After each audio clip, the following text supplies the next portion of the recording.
bei mir zu Hause. Sonntagabend, kurz nach 6 und die 2 Gewinnerinnen stehen fest. Ich mache es auch kurz und schmerzlos. Kleinen Trommelwirbel. Die erste glückliche Gewinnerin heißt Marina Müller und die zweite glückliche Gewinnerin heißt Rosa Roth.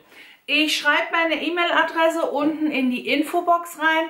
Setzt euch doch mit mir in Verbindung und dann können wir uns vielleicht im April auf der Kreativmesse in Wiesbaden sehen. Und für alle, die nicht gewonnen haben, tut es mir leid.